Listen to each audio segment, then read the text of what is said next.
За сайн уу манайхаа та нартай шинэ 7 өдрийн мэнд хүргэе. Цацрал далай жаргал суугатаа тавтаа морил. Хэрвээ суугаад subscribe хийж амжаагүй байгаа бол яг удаа subscribe хийгээрэй. Хажуугийнх нь хонхыг дараад 7 өнөг болгоны шинэ дугаарыг шууд алгасахгүй хүлээж авч үзэх боломжтой. За шинэ 7 өдрийн энэ дугаараар маш сонирхолтой сэдвийг та нартай хүргэнэ. Хөгшин залуу, ирэм бүгд ялгаагүй нэг асуудал бидний амьдралд тулгардаг.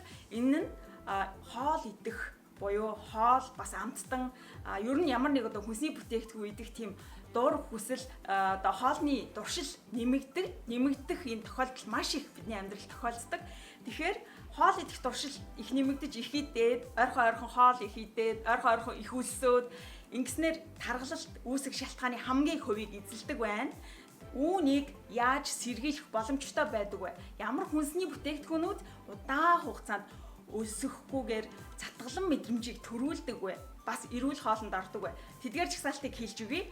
Тэгээд өдөр тутмын амьдралдаа миний хувьд хамгийн их үр дүн өгдөг, уран шилдэг арга өөрийгөө хит их таргалахаас, бүр хитрхи хичээн нэмэхээс хамгаалдаг хамгийн шилдэг 3 аргаа хуваалцаад тэгээд дараад нь хүнсний бүтээгдэхүүнийн чагсаалттай хамтдаа танилцгаая.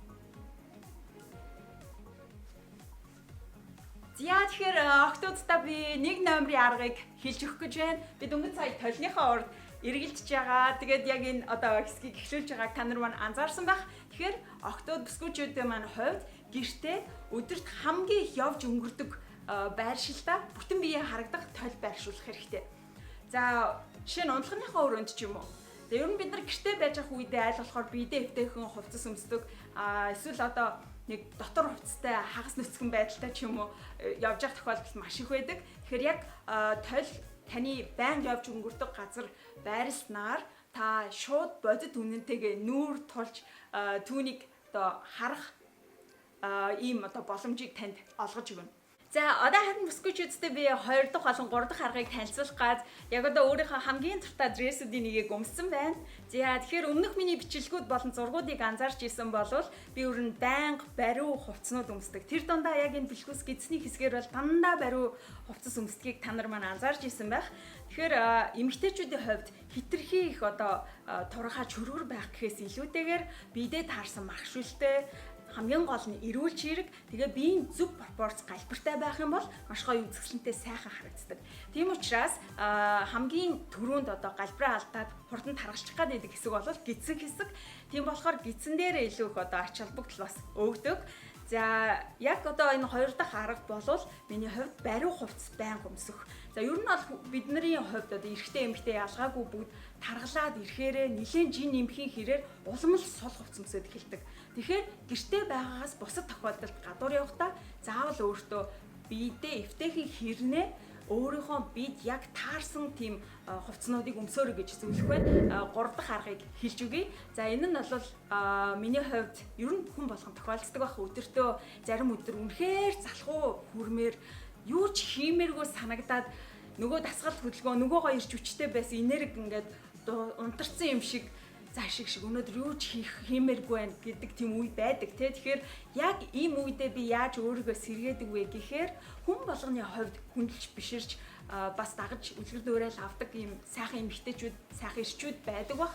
Тэгэхээр миний хувьд бол би Jennifer Lopez, Beyoncé гэх мэтчлээ эдгээр бүсгүүчүүдэд бол одоо гадаад бие авч явж байгаа байдал нь үнэхээр одоо хүндэлмээр санагддаг.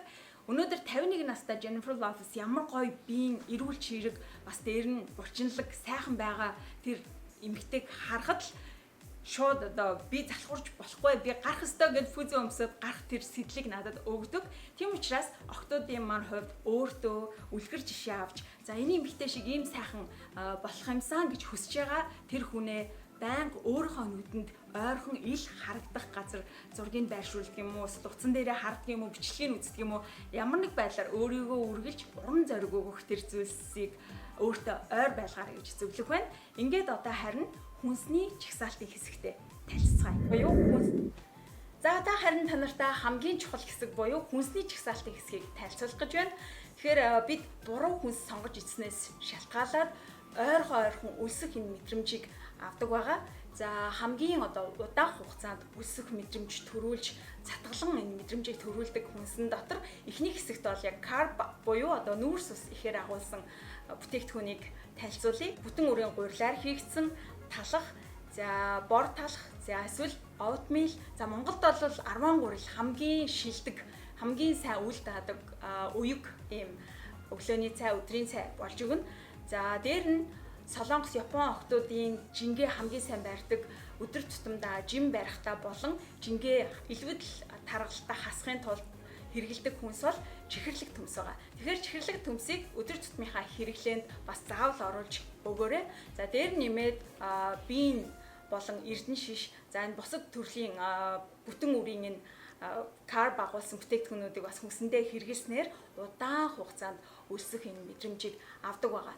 За харин хоёрдугаар хэсэг бол уураг агуулсан буюу протеин агуулсан бүтээгдэхүүнүүд эцснээр хүн удаан өсдөг байх нь. За энэ дотор бол мэдээж хэрэг уураг хамгийн их агуулсан бүтээгдэхүүн, дахианы мах, үхрийн мах, загсны мах, дээр нь өндөг, за мөн тофу агуулсан тофутэй хоол хийж идэх юм бол бас маш ихээр уураг агуулж удаан өсөх энэ мэдрэмжийг авдаг байгаа. Харин та нарт 3 дахь хэсгийг танилцуулъя. Тэгэхээр 3 дугаар хэсэг бол хамгийн чухал хэсгүүдийн бас нэг. Өдөр тутамдаа бид маш ихээр амттан иддэг. Тэгэхээр идэж байгаа амттнаасаа өсөхгүй цатгалан мэдрэмжийг авах хүнсийг сонгож идэх нь маш зүйтэй. Буруу амттан их идснээр маш хурдан таргалах энэ нөлөө үзүүлдэг учраас амттан дотроо чихэр ихтэй, давс ихтэй, тос ихтэй юм амттангууд хэрэглэснээр бас таргалтанд их нөлөө үзүүлдэг. Тэгэхээр дараах амттнууд бол хамгийн эрүүл амттан, дээр нь удаан өсөх энэ мэдрэмжийг, цатгалан мэдрэмж төрүүлдэг амттнууд байгаа. Номер 1-т нь миний урд харагдаж байгаа энэ алим. Тэгэхээр алим маань их удаан өсөх мэдрэмж төрүүлдэг.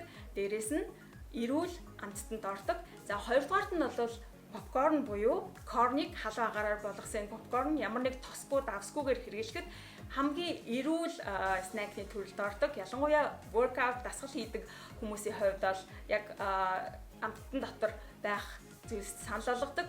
Дараагийн амттан бол энэ самар. Тэгэхээр самар дотроос илүү түлхүү almond самрыг илүү хэрэглэхийг санал болгодог. За ер нь та өөрийнхөө дуртай төрлийн самрыг яг хэмжээ грамма мэдээд ингээд идэх юм бол самар идсэн тохиолдолд үл их удаан дардаг, өсөх мэдрэмж их удаан авдаг ийм амтнуудын нэг байгаа. Дээр нэмээд хэрвээ та өндгөнд дуртай бол чансан өндгийг, засвар шарсан ч юм уу өндгийг бас снекны оронд бас хэрэглэх жоохон ингээ өссөн үедээ үл дарж идэхэд бас тохиромжтой. Мөн усан суурьтай ногоо гэж нэрлэгддэг помидор өгөрцгийг бас үлссэн үедээ идэхэд их сайн үл даадаг. За одоо харин та нартай 4 дахь хэсгийг танилцуулъя. Тэгэхээр 4 дахь хэсэг болвол яг би өөрийнхөө хувьд өдөр тутамдаа хэрэгэлдэг аргуудын нэг байгаа. За кофеин агуулсан бүтээгдэхүүн хүнийг өсөх тэр мэдрэмжийг их сайн дарж өгдөг гэж үздэг. За миний хувьд би хар кофе өдөрт 1-2 аяхыг уудаг. Бага уугаад яг үлссэн мэдрэмж авсан үед кофе уухаар ерөөсөө шууд энэ үлссэн мэдрэмж маш хурдан дарагддаг. За хэрвээ та кофе ууж огт чаддгүй бол за кофен дээр ямар ч крем, ямар ч эсэн чихэр хийхгүй шүү. Сүүгүү, эсэн чихэргүй хар кофе гэсэн үг. За харин кофе ууж чаддгүй бол ногоон цай уух бас маш сайн үйл даадаг. Тэгэхээр үлссэн өсгөлэн мэдрэмж авсан үед ногоон цай гизээ цэвэрлэх зорилготой. Дээрэс нь өдөрт ер нь 1 аяга ногоон цай уух маш сайн. За ингээд үүний дараагийн хэсэг буюу 5 дахь хэсэг бол хоолоо идж байгаа үедээ аль болохоор шүл ихтэй хоол идэх. Тэгэхээр хуурсан хоол ихээр идэх нь маш их хоол нэг доор идчих магадлал ихтэй байдаг. Харин шүл ихтэй хоол идсэн үед яг зөв хэмжээтэйгээр хоолоо идээд цацсан мэдрэмжийг авах энэ сигнал тархинд ирдэг байгаа. Тийм болохоор шүлтэй хоолнууд аль болохоор хоолныхоо цэсэнд нэмэлтээр илүү их оруулж өгөөр. За ингээд сүүлээсээ 2 дахь хэсгийг танилцуулъя. Сүүлээсээ 2 дахь арга бол шингэн зүйлээ яг хангалттай хэмжээнд уух, гэхдээ зөв цагтаа уух. Унтахынхаа өмнө маш их хэмжээгээр шингэн юм уучаад ингээд унтаад өгөх юм бол бөөрөнд ачаал л өгч бас дээрэс нь танд би хангалттай юм ууцсан юм чинь би эрүүл байна, миний би эрүүл байгаа гэж бодох юм бол энэ бол маш том андуурал. Тэгэхээр зөв цагтаа шингэн зүйлээ буюу усаа, цайгаа уух нь маш зөв. Хоол идэхээс 20-30 минутын өмнө ус шингэнээ уух, өдрийн хамгийн идэвхтэй байгаа цагтаа ус шингэнээ хамтд нь уугаад явах нь хамгийн зөв байдаг байгаа. Харин одоо хамгийн сүүлийн хэсгийг танилцуулъя. За хамгийн сүүлийн энэ арга бол гэргийнхаа галтгооны хэсгээс хэрэггүй хүнснүүдэд бүгдийг цэгцэлж гаргах нь хамгийн зөв арга байдаг. Тэгэхээр ялангуяа яг одоо энэ гэртээ байгаа карантинтай үед бол гэрт янз бүрийн дүүрэн хүнс байх нь эргээгээд хүн янз янзаар ингэж жижиг шажиг юм авч идсээр байгаад таргалах одоо гол шалтгаан болдог учраас та бүхэн маань галтгоогоо нэг сайхан цэвэрлээд яг өөрийнхөө идэх хэрэгтэй гэсэн бас амттан дотроо эрүүл сайхан амттангуудыг илүү их аваад за үнэхээр идэхийг хүсээд байгаа тийм шоколад, чихэрний төрөл за эсвэл одоо ямар нэг өөр амттан эсвэл хоол ч юм уу түүнийгээ жохон хэмжээгээр авч тухайн үедээ идчихэд тэгээд яг гэртээ бол нөөцөлж байхгүй байхыг зөвлөх байна. За ингээд өнөөдрийн дугаарт анхаарлаа хандуулж үзсэн залуустаа маш их баярлалаа. Та нартайгаа дараа 7 хоногт эргээд шинэ мэдээлэлтэй эргээд уулзъя. Сайхан карантинлаараа үр бүтээлтэй өдрийг өнгөрүүлээрэй. Баяр таа.